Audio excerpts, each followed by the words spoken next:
I'll tell you what, I had no idea that West Virginia was such a huge state. I mean, you look at it on the map and it doesn't look that big, but if you drive I-79, it takes forever to get through West Virginia. West by God, Virginia, as they call it around here. But I think we're about halfway back to Kentucky. We've been almost to the Pittsburgh area, up in southern Pennsylvania. My first trip ever to Pennsylvania. And we're about halfway back. So I got something to show you. So you've seen a million of these on the road, but this Dodge Challenger caught my eye, and here's why. First of all, this color is really awesome. It's called Redline. It's a 3-stage pearl coat. When this color first came out in 2011, I fell in love with it.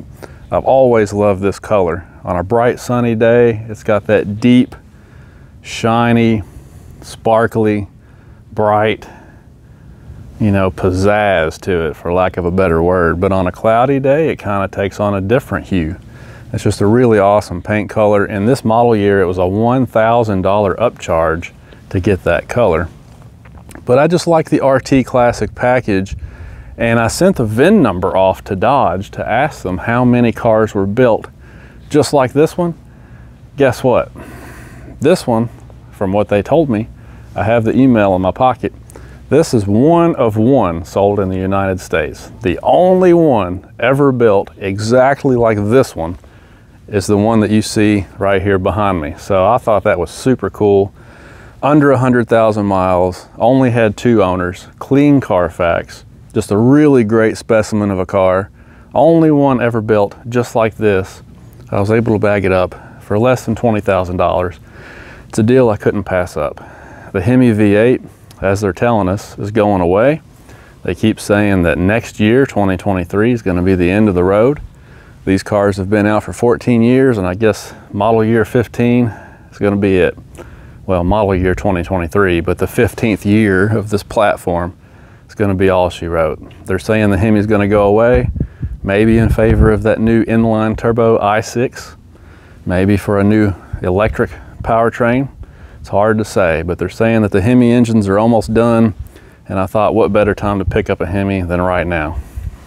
Big, roomy, comfortable, useful as a car, but at the same time, a lot of fun.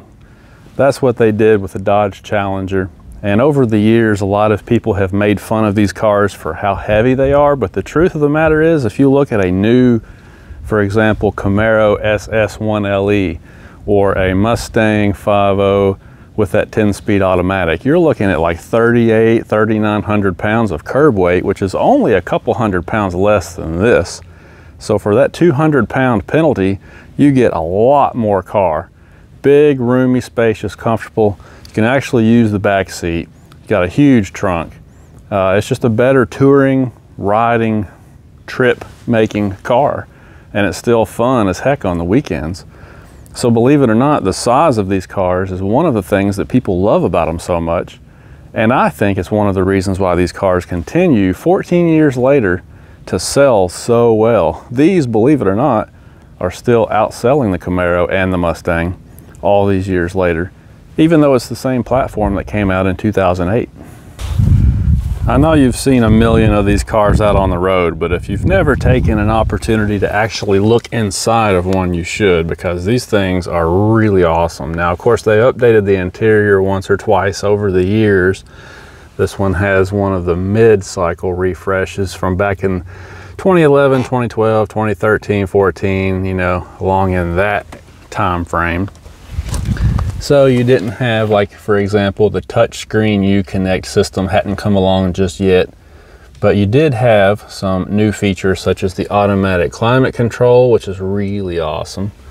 Got push button start over there now. This one in particular has the Mopar interior upgrade package, which had this really awesome T-grip shifter handle. That was only offered for a year or two, I believe.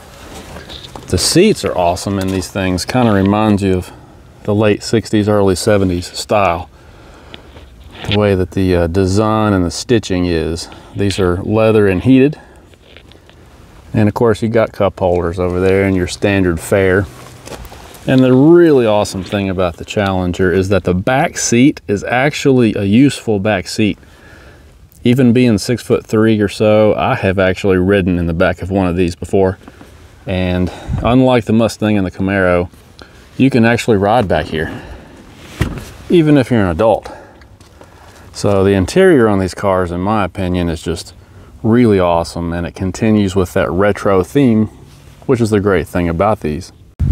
You know, back before I had this YouTube channel, I had one of these cars that I bought new back in 2014, but I couldn't afford the V8. I went with the Pentastar V6. 305 horsepower is nothing shabby, but it just wasn't a V8, and I never was happy with it. And I shouldn't have bought it to start with. I should have waited until I could afford the RT.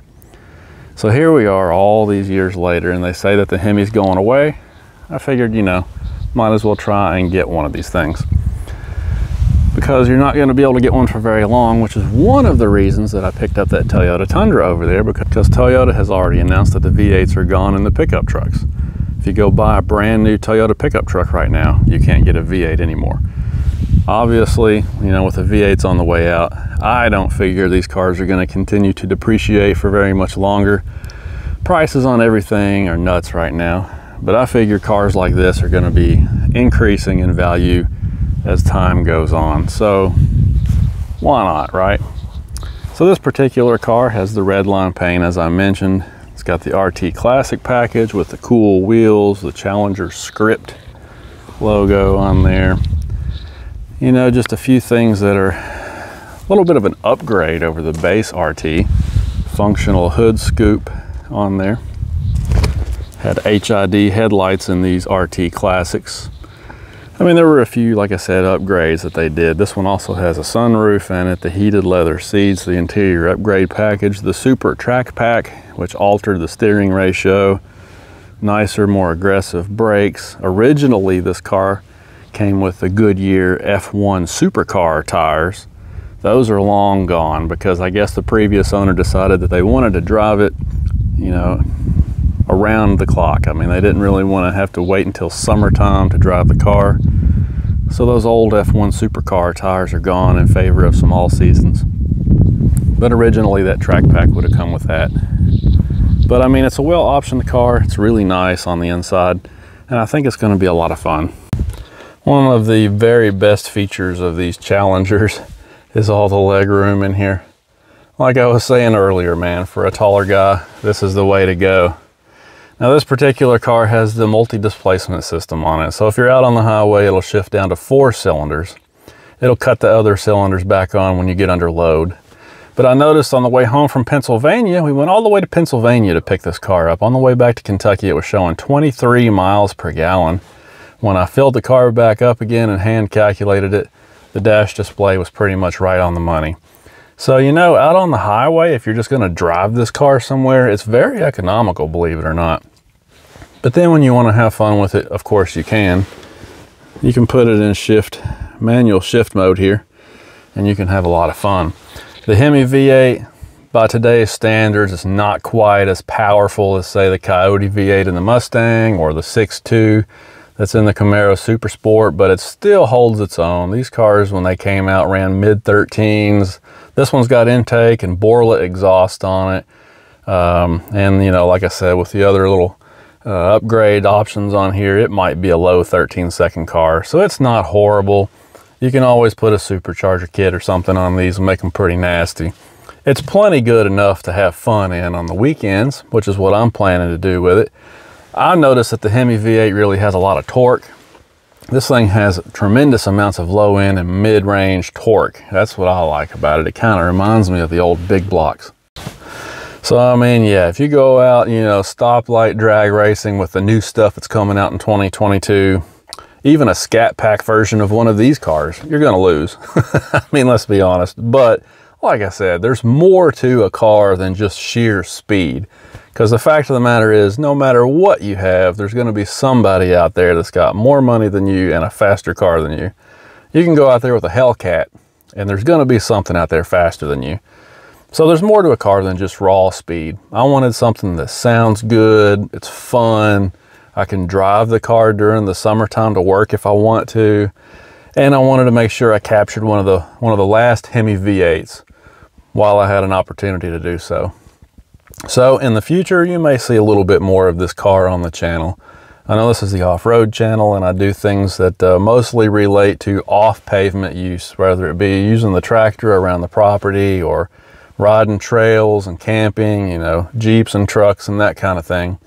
But anything that has tires on it, I'm interested in. So you may see the Challenger on the channel from time to time as we head down to the car shows this year. Main thing is, like I said, this one is just unique because of the color and the way that it's built and the options. There's not another one that has ever been made, at least not for the 2011 model year.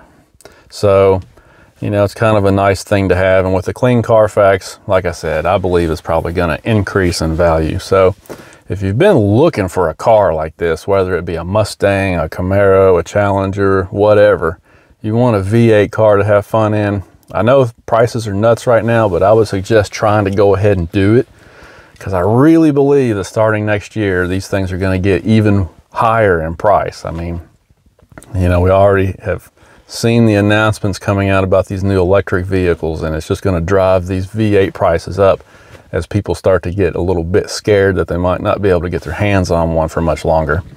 So I wanted to show you this, guys. I know it's a little atypical from what I normally do on the channel, but I've always loved these cars. You know, I'm old school, old fashioned, and was born in the 70s. Don't remember the 70s because it was the end of the 70s, but I did a lot growing up in the 80s, and I still remember when cars kind of like this, styled like this, were all the rage. I mean, it was the normal thing back then.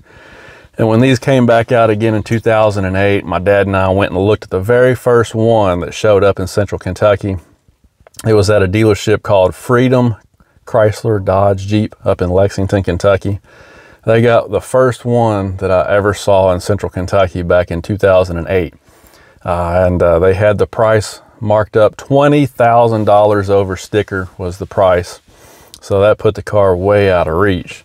But, you know, it was so cool to see these things, and the fact that they actually produced them ended up being a smash hit. The rest is history. They're all over the roads now. People have loved them. And so I always wanted one, especially with a V8, and all these years later, I finally got one on their way out, and I finally picked up a used one. But I think it's going to be a lot of fun, and I just can't wait to enjoy it this summer. The sunroof especially is going to be awesome. Since I don't have the convertible Jeep anymore, I can throw this sunroof open on this and let the wind blow, right? All right, guys, if you guys have a Challenger, Charger, if you love Mopar stuff, post a comment below. Let me know what you think. I got to get this car cleaned up and do a couple of things to it.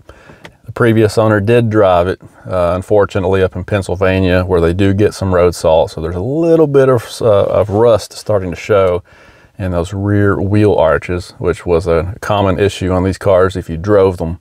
That's the only problem I can find with this car, is that little bit of rust back there. So I can get a body shop to address that for me before it gets worse next winter, probably. It's too late in the game to do it right now.